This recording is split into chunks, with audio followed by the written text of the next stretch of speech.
duqa degmada Boorama Salebaan Xasan Xaddi oo weheliyaan xildhibaan ka tirsan golaha deegaanka Boorama ayaa maanta ku soo dhaweeyay caasimadda gobolka Hawdal ee Boorama fanaanada caanka ee Xabiib Balbalaaf iyo xildhibaan Afrika Cabdilaahi oo ka mid ah xildhibaanada golaha deegaanka dalka Djibouti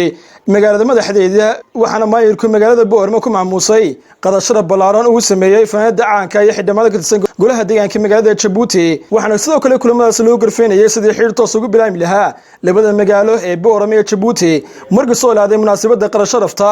ay waxa sidoo jira warbaahintu la hadlay xildhibaanada ka tirsan golaha deegaanka degmada Boorama iyo fanaanada caanka iyo Xabiib Balbalaaf waxaana sidoo jira ugu mahadnaqeen duqa magaalada Boorama Salebaan Xasan Xaddi soo dhaweynta baarlamaanka uu sameeyay وكوني واحد كاسي كهالله حدمان أحمد عبدوشي حدمان عبد عثمان دقوين وكتن حدمان هذا كلها دقان كبورة ما وحرنتي فرحة دوينوه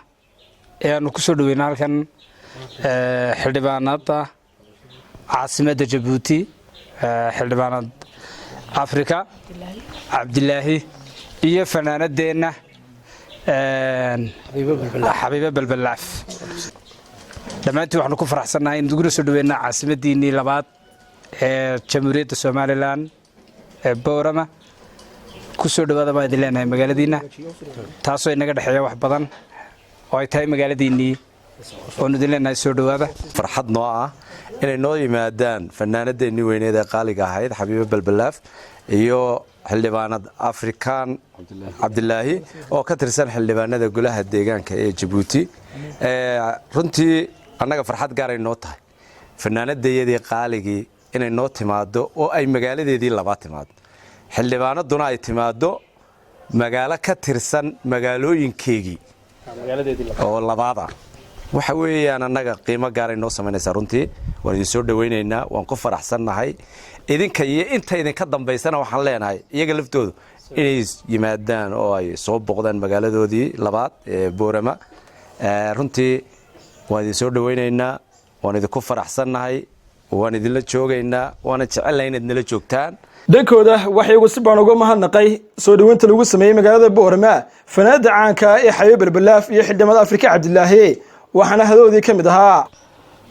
waxaan hambalyeeynaa reer Boorame oo ugu horeeyo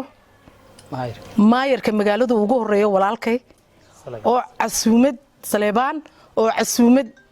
aad u tafqiya tiran noo sameeyay waan ku mahadinaynaa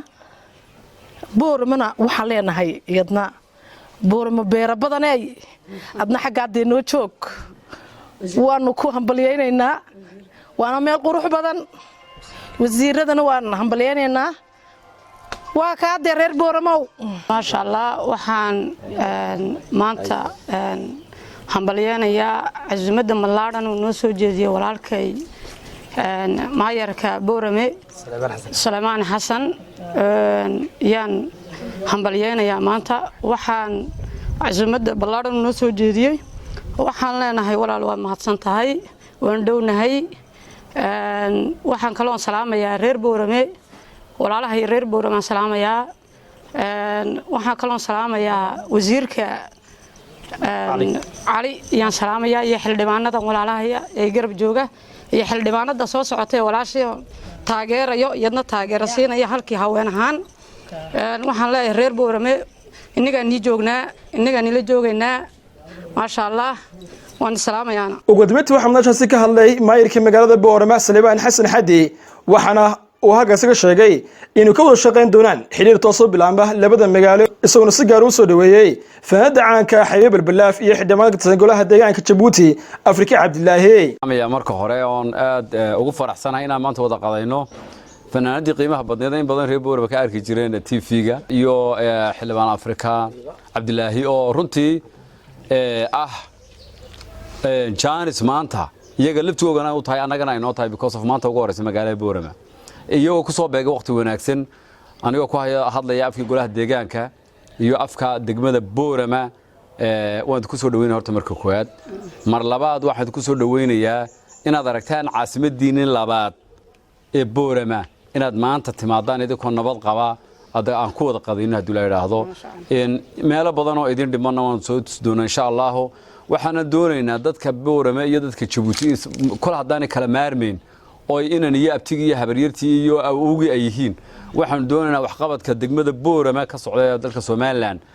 calaamado magaalooyinku isku xasuustaani inay ka muuqan doonto insha Allah idinka laftigiinu aad ka shaqeysaan anaguna dhinacaygan ka shaqeynaa duu la yiraahdo waxa la isku xasuusto oo horumarka ah oo la yiraahdo waxa goormay Djibouti ka qabatay Boorama goormay waxa ku turbuud gartay Djibouti wanaga taa runtiinooda kale waxaan filaynaa wax badan oo naga yar qabiya inaad nala dhameystirtaan insha Allah ta ugu muhiimsan laakiin ayna ku kale taa ruulin waxa weeye xiriirka dadka inaan xiriirka adkayno dadka isbarno isdhex gelino safiirku maalinooda halkan aan 27kii June oo 42 buu ahaa oo 42 ayaan ku xusayna halkan sidaan u shidnay kala arag waxaan filaynaa farxadda halka ka bilaabantay inay dhammaan dadka wada dhashay ee degmooyin caasimadaha degan inay walaalayso haduu Ilaahay yiraahdo safarkiina noqon maayo kii ugu horeeyay ama ugu dambeeyay wuxuu noqonayaa kii ugu horeeyay laakiin furad dariiq sax ah oo ay ku wada shaqeeyaan magaalooyinka iyo golayaasha deegaanku kolba intii markaa joogto